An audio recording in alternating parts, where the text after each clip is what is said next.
I came to Washington to work, to serve the hardworking families and individuals in my district who have been disproportionately impacted by this economy. I came to Washington to spur growth and development for the sake of this country's economic future.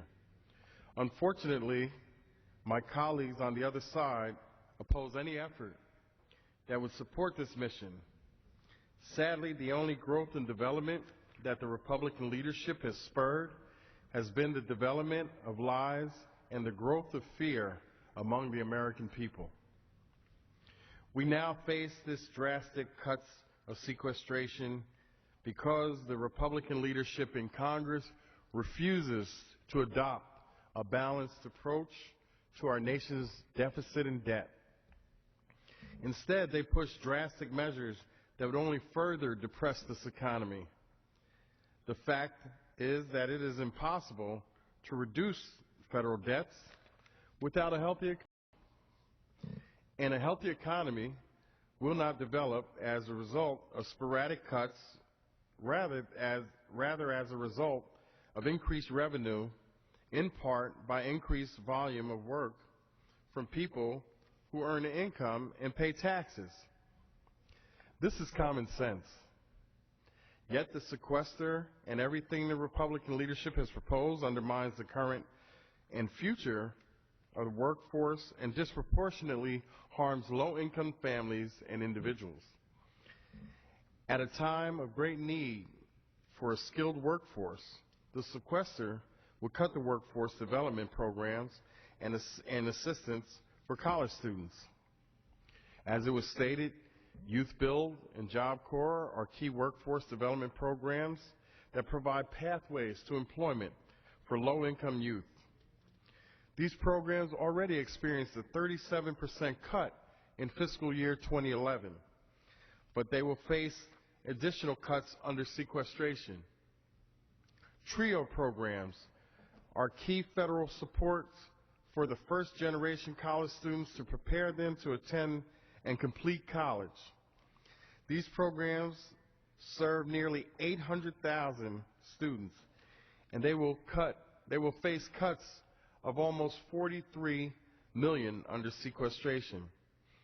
In New Jersey, my home state, around 1,480 fewer low-income students will receive financial aid for college, and nearly 650 fewer students will receive work-study jobs.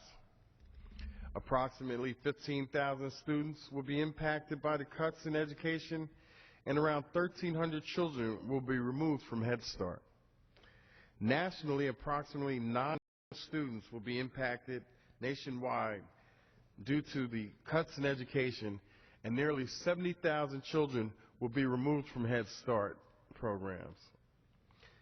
Further, under the sequestration, the security of children and their families will also be impacted.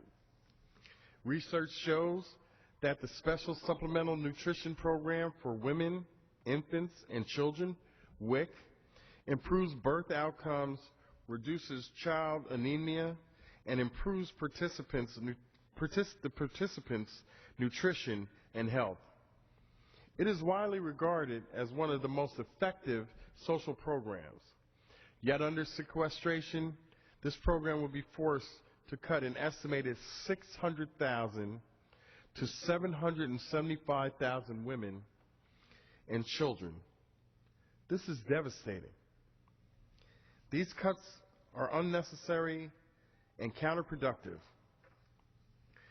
Democrats have offered a common sense solution, and time and time again to our deficit issues, including the latest alternative to sequestration, H.R. 699. Unfortunately, the Republican leadership prefers manufacturing problems and not offering real solutions. The Republican leadership claims that their actions in the name of our nation's future and austerity for our children. But our nation's deficit peaked at $1.4 trillion in 2009 prior to their efforts to cut, and it has been falling ever since. Our economy, though sluggish, is experiencing record growth. Now is the time for arbitrary cuts. Now is the time to end the shameful attack on the middle class and the working. Pass a balanced approach. We are waiting for leadership in this area.